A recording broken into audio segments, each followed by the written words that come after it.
Hello students, very good evening. हाँ बोलिए, good किसको इवनिंग क्या सर। प्रॉब्लम है? गुड इवनिंग सर, मुझे एक्चुअली कुछ क्वेश्चंस थे एज योर स्टूडेंट। बहुत चीज़ें ऐसे हैं पढ़ाई को लेके जो मतलब बहुत लोग सीखना चाहते हैं, कुछ बहुत टीचर्स बताते हैं नहीं। मेरा टाइम मैनेजमेंट को लेके आपसे क्वेश्चन था कि टाइम कैसे मैनेज करें।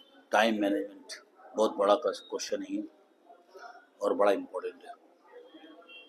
देखो, एग्ज़ाम्स के टाइम पे आपको कोशिश करनी पड़ेगी कि मैक्सिमम टाइम आपको डिवोट करना पड़ेगा पढ़ने में, घर में पढ़ने में, सेल्फ स्टडी में। कई बच्चे क्या करते हैं, लास्ट मोमेंट पे भी स्कूल्स में जाते हैं, कॉलेजेस में जाते हैं और वहाँ पे उनका टाइम बहुत बर्बाद होता है। आप ये तो सोचो ही मत कि 5 मिनट बचे हैं, 10 मिनट बचे हैं, इसमें क्या पढ़ाई होगी। आपको जितने मिनट मिलते हैं, जितने सेकंड मिलते हैं, उसमें कुछ ना कुछ तो पढ़ ही लो आप। समझ गए? अब रहा सवाल टाइम मैनेजमेंट का, आपको मैं बताता हूँ। कोशिश करो कि कॉलेज और स्कूल में जाना बंद कर दो, सेल्फ स्टडी पे बहुत फोकस करो। अब टाइम मैनेजमेंट ऐसा होता है कि आपको 7 आवर्स स्लीप चाहिए। आप कोशिश करो कि जो स्लीप लेते हो, तो आप कान में जो मल्टीमीडिया यानी कि मोबाइल है या हेडफोन है, इसका इस्तेमाल बंद कर दो। लेकिन ये एकदम से बंद मत करो, आप धीरे धीरे आदत बदलनी पड़ेगी आपको, धीरे धीरे बदलनी पड़ेगी, यानी कि 1 हफ्ता लग जाएगा उस आदत को बदलने में। तो कोशिश करो कि मल्टीमीडिया जो होता है, मोबाइल हो गया, फेसबुक हो गया, इंस्टाग्राम हो गया, इनको आप नहीं देखोगे ना तो आपके ब्रेन में स्ट्रेन कम आएगा। और स्ट्रेन कम आएगा तो आपको लगेगा कि नहीं यार, अब पढ़ना है मेरे को। टाइम मैनेजमेंट का तरीका मैं आपको बताता हूँ। क्या करो, दो तरह के स्टूडेंट्स होते हैं, एक होता है जो ऑनलाइन पढ़ सकता है और एक होता है जो सुबह उठ के पढ़ सकता है। सुबह जो उठ के पढ़ सकता है ये बहुत अच्छी बात है, लेकिन होता क्या है कि अलग अलग दो कैटेगरी में बच्चे आ जाते हैं, पेरेंट उसको समझ नहीं पाते हैं। एक बच्चा ऑनलाइन पढ़ लेगा लेकिन सुबह उठ के नहीं पढ़ पाएगा, उसको नींद आई। तो आप किस कैटेगरी में आते हो आपको चुनना पड़ेगा। मान लो आप सुबह उठने वाले स्टूडेंट्स हो तो आप 3 बजे उठ जाओ, 3:15 बजे के करीब उठ जाओ। 3:30 बजे तक आपको अपने आप को थोड़ा वार्म अप करके थोड़ा एनर्जाइज कर लो और 3:30 बजे पढ़ने बैठ जाओ। पढ़ने बैठने से पहले थोड़ा एक्सरसाइजेस करो, पानी पियो, गर्म पानी, गुनगुना पानी होता है, उसके अंदर नींबू डालो आप। उसके अंदर आप जलजीरा भी डाल सकते हो या जीरा पाउडर डाल सकते हो। थोड़ा काला नमक, थोड़ा सेंधा नमक डाल के उसको घोल लो और वो नींबू का पानी 2 गिलास आप सुबह सुबह उठते बार आप पी जाओ। आप फ्रेश हो जाओ अच्छे से और थोड़ा योगा वोगा करो, अनुलोम विलोम प्राणायाम कर लो, मेडिटेशन कर लो। उससे क्या है, आपका जो कंसंट्रेशन पावर बढ़ेगा। अब रहा सवाल टाइम मैनेजमेंट पे, आपको करना क्या पड़ेगा कि पहले तो आप ये चुन लो कि मेरे फिजिक्स में और केमिस्ट्री में और मैथ्स में कैसे क्वेश्चंस ज़्यादातर पूछे गए हैं। समझ गए? जो 2-3 साल के पेपर है उनको सॉल्व करना पड़ेगा आपको। और टाइम मैनेजमेंट में ऐसा है कि आप अगर 3 बजे उठ गए तो 3 बजे से कंटिन्यूस पढ़ो। कई बच्चों का प्रॉब्लम क्या है, उनको लगता है कि यार मेरे को लगातार पढ़ाई नहीं हो रही, कमर दुख रही है या मन नहीं कर रहा। तो आप कंटिन्यूस मत पढ़ो, आप उसको बांट दो, पार्ट करके बांट दो। कि जैसे अभी आधा घंटा पढ़ लिया तो 2 मिनट उठ गए, स्ट्रेचिंग कर लिया, फिर पढ़ने बैठ गए। तो ये लोग कितने, तुम्हारे काका का लड़का, मामा का लड़का या तुम्हारा मित्र कितने घंटे पढ़ रहा है उस पर ध्यान मत दो। आपकी बॉडी किस तरह से रिस्पॉन्ड कर पा रही है उस पर ध्यान दो। आपने लगातार जब 3 बजे से उठ के पढ़ोगे, 3:30 बजे से उठ के या 3:45 से बैठ के पढ़ने बैठोगे, तो सवेरे आप 8 o'clock तक नॉन स्टॉप पढ़ो। हाँ, बीच बीच में उठते रहो और उसके बाद आप फिर से 1 घंटे बाद पढ़ने बैठ जाओ। अगर आपकी स्कूल है तो आप वही 6-7 बजे तक पढ़ के स्कूल निकल जाओ, फिर वापस आ जाओ। फिर हाँ, स्कूल से आने के बाद नैप जरूर लो। नैप क्या होता है कि आप अगर खटिया पे लेट गए तो आपको बहुत स्ट्रांग नींद आ जाएगी, वो नींद नहीं लानी मुझको। आप ऐसी चेयर लो जो थोड़ा आरामदायक हो, या खटिया में भी बैठे हो तो ऐसा बैठो जो आधा ऊपर रहो और आंख बंद करके ऐसे सांस लेके सो।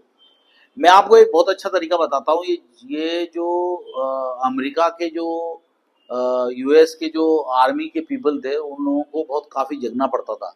तो तुरंत नींद आने के लिए उनके पास एक पैटर्न था, वो एक नाक बंद कर लो, लेफ्ट वाली नाक से जो श्वास लेते हैं वो होता है मून, मून नाड़ी होती है यानी चंद्र नाड़ी होती है, और राइट वाली जो होती है वो सन वाली यानी सूर्य नाड़ी होती है। ये वाली नाड़ी से 21 बार लंबी सांस लो, रोको और धीरे धीरे छोड़ो, आपको अपने आप नींद आने लगेगी। ये एक पैटर्न होता है नींद लेने का। उसके बाद आप शाम को पढ़ने बैठ जाओ, ऐसा पढ़ने बैठ जाओ। कई पेरेंट क्या होते हैं, बच्चों को बोलते हैं अपने दोस्तों के साथ घूमो मत, क्या होता है घूमने से। फ्रेंड्स के साथ जब घूमते हैं, बातें करते हैं, तो हमारे माइंड को रिलैक्सेशन मिलता है, वो बहुत जरूरी होता है। कई पेरेंट उसको करने नहीं देते, लेकिन आप करने दो। दूसरी बात, आप बच्चे को प्रेशर मत डालो एग्जाम के टाइम पे पढ़ो पढ़ो पढ़ो, क्योंकि वो बच्चा खुद ही जानता है कि मुझे पढ़ाई करनी है, समझ गए, तो वो बराबर पढ़ लेगा। इसी तरह से कुछ बच्चे होते हो होल नाइट पढ़ पाते हैं, तो आप क्या करो, होल नाइट पढ़ना है तो आप 2 बजे तक पढ़ के फिर सो जाओ, 3 बजे तक पढ़ के सो जाओ। जो मॉर्निंग में 3 बजे उठने वाले लोग हैं, उनको 9 बजे सोने जाना पड़ेगा, 9:30 बजे तक सो जाओ। ये होता है टाइम मैनेजमेंट। आप कोशिश करो कि 2 या 3 दिन स्कूल की छुट्टी मारो और उसको यूटिलाइज करो आवर्स में।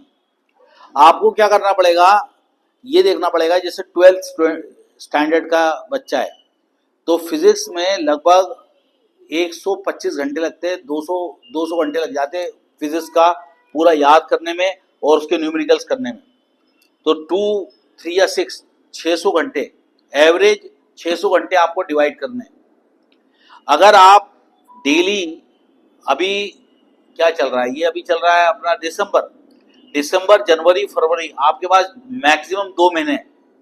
वो 2 महीने में आपको 12 से 14 घंटे स्टडी करनी पड़ेगी, तब आपका सब कुछ सेट होगा। एग्जाम से पहले सब कुछ पढ़ के लेना पड़ेगा, तभी फायदा होगा, वरना नुकसान हो जाएगा। आप व्हाइट पेजेस में पॉइंट वाइज सब नोट्स बना लो, जो भी ईयर है या जो भी डिस्कवरी है या जो फॉर्मुलेज हैं उनका पैटर्न बना लो और उसको पढ़ो।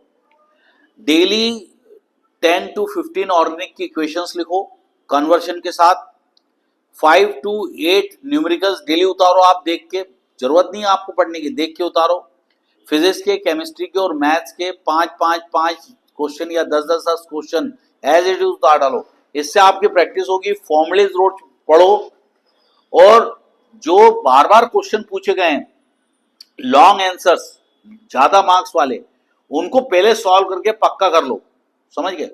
आपको कैटेगरी बांटनी पड़ेगी कि जो मोस्ट एक्सपेक्टेड क्वेश्चन है उसमें ज्यादा टाइम लगाओ, थोड़े कम एक्सपेक्टेड क्वेश्चन है उसमें कम टाइम लगाओ, और जो बिल्कुल लीस्ट एक्सपेक्टेड क्वेश्चन है उसके अंदर सबसे कम टाइम लगाओ। इससे क्या होगा, आपका टाइम बढ़ जाएगा और हर क्वेश्चन में सेम अमाउंट ऑफ एनर्जी नहीं लगानी पड़ेगी आपको। इससे आपकी एनर्जी कंजर्व रहेगी और प्रॉपर जगह पे एनर्जी यूटिलाइज होगी, इससे आपका रिजल्ट बेहतरीन आएगा। हाँ, तो नेक्स्ट क्वेश्चन क्या है आपका? नेक्स्ट क्वेश्चन मेरा होगा कि सोशल मीडिया आजकल, पहले के टाइम पे लोगों के पास इतना था नहीं, तो बहुत उनका टाइम बच जाता था, लेकिन आजकल के लोग मैक्स 5 से 6 घंटे सोशल मीडिया पर तो लगा ही देते हैं, तो उनका वो टाइम और उसको कैसे मैनेज कर सकता है सोशल मीडिया के साथ? देखो क्या है कि कई बच्चे के पेरेंट्स सोचते हैं कि बच्चे का मोबाइल छीन लिया और अब पढ़ना चालू कर दे। तो होता क्या है, उसको एडिक्शन हो चुका है, जैसे दारू का एडिक्शन होता है, ड्रग्स का एडिक्शन होता है। उस एडिक्शन जिसको हो गया उस पर दया करो। आप क्या करो, एकदम से आप अगर चाहोगे कि उसका एडिक्शन हट जाए और वो पढ़ने बैठ जाए तो रॉन्ग है। गलती हमने की, हमने उसको आदत डाली। बच्चे को ये कॉन्फिडेंस में लो कि बेटा देख, हम तेरे को डांट नहीं रहे हैं, हम तेरे को परेशान नहीं कर रहे हैं, तू क्या कर, धीरे धीरे अपनी आदत बदल। जैसे मान लो आप इंस्टाग्राम में, फेसबुक पे मान लो 5 घंटे रोज लगते थे या 3 घंटे रोज लगते थे, तो आप क्या करो, 2-3 दिन तक, अगर आप मान लो 5 घंटे लगते थे तो आप 2-3 दिन तक 4.5 घंटे लगाओ। एकदम से आदत मत छोड़ो। आपको ये आदत छोड़ने के लिए 10 दिन से लेकर 12 दिन लगेंगे। आप धीरे धीरे आदत को पीछे करो, तभी आपको फायदा होगा। दूसरी बात ये कि मल्टीमीडिया का इफेक्ट क्या है, जो आप मोबाइल में लगे रहते हो, इंस्टाग्राम में लगे रहते हो, आप दोस्तों को मैसेजिंग में लगे रहते हो, ये एक ऐसा एडिक्शन है जो आपके माइंड को ब्लॉक कर देगा, आप पढ़ाई कर पाओगे। क्योंकि हमारा जो पढ़ाई होती है वो कंसंट्रेटेड होनी चाहिए। अगर आप घर में कचरा फैला हुआ है तो आपको कचरा दिखेगा नहीं, लेकिन उसको झाड़ू मार के एक जगह जमा करते तो हीप बन जाता है कचरे का। उसी तरह से आप बहुत जगह जब दिमाग लगा देते हो तो आपकी जो स्टडी की क्वालिटी है वो कम हो जाती है। तो जो इंस्टाग्राम है ये है, इसको एकदम से मत छोड़कर धीरे धीरे पीछे आओ। कई बच्चों को सोने की बहुत आदत रहती है, तो सोने की आदत है, जैसे मान लो आपको बहुत देर तक सोने की आदत है, 8 घंटे सोने की आदत है, तो एकदम से आप 4 घंटे नहीं सो पाओगे, आपको धीरे धीरे पीछे आना पड़ेगा। कोई भी चेंज धीरे धीरे ही करना पड़ेगा। आप सडन चेंज करोगे आपको बड़ा लॉस होगा, ना इधर के रहोगे ना उधर के रहोगे। तो बी कॉशियस।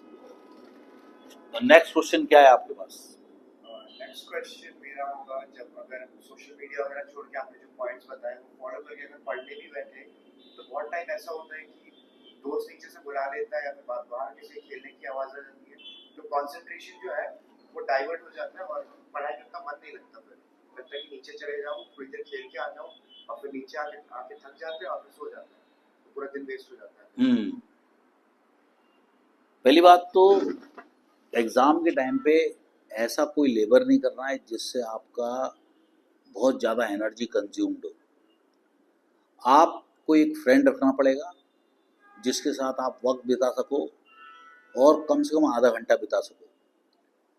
उससे क्या होगा, आपका माइंड कूल होगा और आप स्टडी कर पाओगे। लेकिन अगर मान लो कोई दोस्त आपका गलत टाइम पे आपको बुलाता है तो आप रूम के अंदर रहो और पढ़ते रहो और पेरेंट को बोलो कि वो अभी पढ़ाई कर रहा है, आप जाइए। दोस्त को बुरा लग रहा है, लगने दो, उसको बोलना देख भाई ये टाइम पे मैं पढ़ाई करता हूँ और इस टाइम पे मेरे पास आना मत, और बहुत इमरजेंसी हो तो आके मॉम को बताओ, अगर मुझे लगता है कि अपन को मिलना है तो ज़रूर मैं 2 मिनट के लिए आऊँगा तेरे से मिलने, क्योंकि ये टाइम मेरा पढ़ाई का है। दूसरी बात ये कि अगर आपको लगता है कोई अच्छा फ्रेंड है आपका, उसके साथ अगर आप कंबाइन स्टडी करते हो तो और अच्छे से पढ़ाई होगी। क्योंकि अकेले पढ़ाई करते हैं ना तो मन नहीं लगता और आदमी सो जाता है। आपको कंबाइन स्टडी करनी चाहिए, एक अच्छा फ्रेंड होना चाहिए आपके लाइफ में और उसके साथ पढ़ो। कुछ बच्चे क्या करते हैं, डर जाते हैं कि यार वो मारेगा या ये करेगा वो करेगा। पापा को बताओ, मम्मी को बताओ, या मॉम डैड डिसीजन लेंगे क्या करना है। आपके मन में अगर कोई भी दुविधा है तो आप पेरेंट को बता दो, पेरेंट आपको मारेंगे नहीं, क्योंकि एग्जाम पास में आ गए। एग्जाम पास में जब रहते हैं तो पेरेंट सपोर्ट करते हैं, आपका नुकसान नहीं करेंगे। दूसरी बात क्या है, आप चाय मत पियो, आप ब्लैक टी विथ लेमन पियो, इससे आपको कंसंट्रेशन बैठेगा, आप पढ़ाई कर पाओगे। और क्या करो, जैसे वॉलनट्स हो गए, बादाम हो गए, काजू हो गया, पिस्ता हो गया, थोड़े बहुत फल्ली दाने हो गए, इनको मिलाओ, इनके टुकड़े कर लो, यानी कि बहुत बड़े बड़े पीस नहीं होनी चाहिए, और उसको एक कटोरी में थोड़ा डाल लो। और जब पढ़ाई करते हो तो थोड़ा एक दाना मुंह में डाल लिया, चबाते चबाते पढ़ते हो तो कंसंट्रेशन बैठता है। आपको अनुलोम विलोम प्राणायाम करना पड़ेगा, आपको कुछ कंसंट्रेशन एक्सरसाइजेज होती है वो करनी पड़ेगी, और आपका माइंड आपको कूल रखना पड़ेगा। आपको अगर गुस्सा आता है तो समझ लो आपका शनि आप पे हावी है और आपको बर्बादी के रास्ते पे ले आ रहा है। आप ये सोच के चलो कि ये मेरी लाइफ है, अगर मैं गुस्सा करता हूं तो मैं अपने लाइफ को खड्डे में डाल रहा हूं। आप गुस्से को शांत करो। पेरेंट डांटते हैं, लेट इट बी, मुझे तो अपनी लाइफ बनानी है, कोई टेंशन नहीं। अगर कोई भी आपको डांट रहा है, टॉन्ट मार रहा है, सोचो अरे यार शायद इसको प्रॉब्लम है, ये मरीज है, ये मुझे गाली बक के शांत हो रहा है, मैं इसका डॉक्टर हूँ, ऐसा सोचने का, तो आपको गुस्सा नहीं आएगा। तो गुस्सा नहीं आएगा तो कंसंट्रेशन बैठेगा, और कंसंट्रेशन बैठेगा तो आप अच्छा रिजल्ट लाओगे। और रहा सवाल, आपने बोला कि ये जो मल्टीमीडिया है या जो सोशल मीडिया है, ये इसमें घुस गए अपन बहुत देर तक, या दोस्त के साथ बहुत घूम के आए तो थक जाते हैं। आपको क्या करना पड़ेगा, कब घूमने जाना है कब घूमने नहीं जाना है ये प्लान करना पड़ेगा, और उसके प्लानिंग के हिसाब से आपको पढ़ाई करते रहनी पड़ेगी। लेकिन फ्रेंड के साथ मिलना बहुत जरूरी है, नहीं मिलोगे फ्रस्ट्रेशन में जाओगे, ना घर के रहोगे ना घाट के। माइंड कूल करो, लंबी सांस लो, माइंड कूल करके क्रोध को छोड़ दो, ये सोच के छोड़ो कि 2 महीने बाद निपटूंगा इससे, समझिए। हाँ, तो अगला क्वेश्चन क्या है आपका? आपने भी मेंशन किया अनुलोम विलोम जैसे एक्सरसाइजेस का, तो ऐसे क्या मेमोरी एक्सरसाइजेस है जो एक स्टूडेंट फॉलो कर सकता है अपनी मेमोरी को तेज करने के लिए? एक तो ये है कि आप जिस तरह से बैठक में बैठते हैं, जिस दंड बैठक लगाते हैं, आप बिल्कुल पाँव ऐसा रखो, हॉरिजॉन्टल हो जाओ और ऐसे बैठो और कान की ये जो पोर्शन इसको कस के दबाओ। आप 3 बार 5-5 सेकंड, 8-8 सेकंड या जो भी है, आप बैठ के खड़े हो जाओ। इससे आपका कंसंट्रेशन बढ़ेगा। आप खड़े हो जाओ, एक पाँव जो है वो ऊपर कर लो और जैसे अपना ये होता है ना, क्या नाम है, ताड़ आसन होता है, ऐसा पाँव साइड में रख लो और हाथ ऊपर कर लो। इससे कंसंट्रेशन पावर बढ़ता है। आप आपको मेडिटेशन करो, अनुलोम विलोम प्राणायाम करो, इससे कंसंट्रेशन बढ़ता है। अगर एक और चीज़ है, आप क्या करो, ये जो जब आप पढ़ाई करते हो, ये उससे पहले ये जो है इसको दोनों आंखों के ऐसे ले आओ, धीरे धीरे ऐसे ले आओ दोनों और दोनों उंगलियों को देखो आप बाकायदा। और है ना, कुछ कंसंट्रेशन एक्सरसाइज और होती हैं, जैसे आप ये उंगली ऐसे कर लो, ऐसे बहुत सारी होती है। मैं आपको, मेरे पास है उसकी वीडियोस हैं, आप मेरे को कनेक्टेड रहो, मैं आपको बताऊंगा एक्सरसाइजेस कैसे करनी पड़ती है, जिससे आपका कंसंट्रेशन पावर बढ़ जाता है। और कंसंट्रेशन बहुत इंपॉर्टेंट है।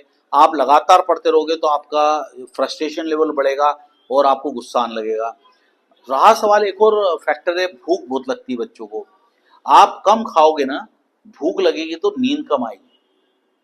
रात में बहुत कम खाओ, दिन में ज्यादा खा लो, नींद कम आएगी, आप सुखी रहोगे। दोपहर में नैप लेने का, रात में 6 घंटे से ज्यादा सोने का नहीं। तनाव रहेगा पढ़ाई का, सब अच्छा रहेगा।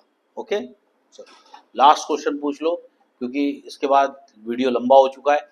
आप लास्ट क्वेश्चन पूछ लो, फिर अपन इसको क्लोज करेंगे। Lot of points have been taken sir, but एक चीज है जो अभी आप अगर ये सब कुछ फॉलो कर लिया किसी ने, और कुछ बच्चे ऐसे रहेंगे जिन्होंने वीडियो भी बहुत लास्ट मोमेंट पे देखा, हो सकता है कल या परसों का एग्जाम है, तो लास्ट मोमेंट स्टडी का प्लानिंग क्या कर सकते हैं?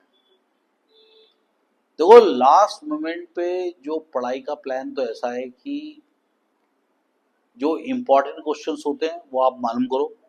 मेरे ही चैनल को पकड़ लेना, बाद में मैं इम्पोर्टेंट क्वेश्चन डालूंगा।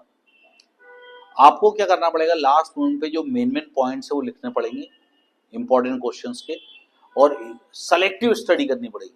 जैसे मान लो आपके पास एक टॉपिक है इंटरफेरेंस, 12th स्टैंडर्ड की बात कर रहा हूँ। इंटरफेरेंस ऑफ लाइट करके एक टॉपिक है, उसके अंदर डिफ्रैक्शन भी एक कंसेप्ट है।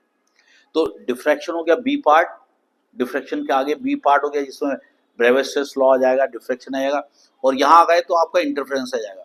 तो आप क्या करना पड़ेगा कि एक पोर्शन पकड़ना पड़ेगा। जैसे इंटरफेरेंस पकड़ लिया तो आप डिफ्रैक्शन मत करो, आप ज़्यादा कंसंट्रेशन किस पे करोगे, इंटरफेरेंस पे। पर आपको देखना पड़ेगा लास्ट ईयर इंटरफेरेंस एग्जाम में आया है या डिफ्रैक्शन लास्ट में आया है। अगर लास्ट ईयर डिफ्रैक्शन आया है तो इसके चांसेस हो गए 70% और इंटरफेरेंस के चांसेस हो गए 95%, 90%।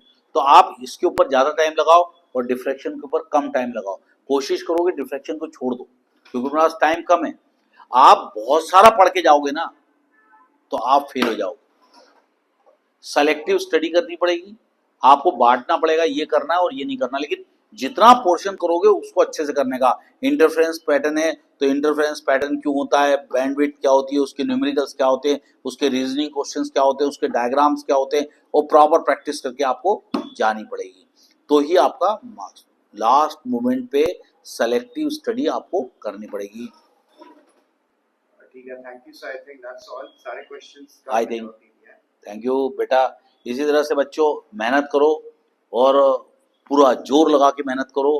तुम लोग किसी योद्धा से कम नहीं हो, और मुझे पूरा यकीन है कि आप लाइफ में बहुत कुछ कर पाओगे। आपकी डेयरिंग ही आपको जिता सकती है, आपका खौफ आपको हरा देगा। तो आप लोग मस्त रहो। Bye bye.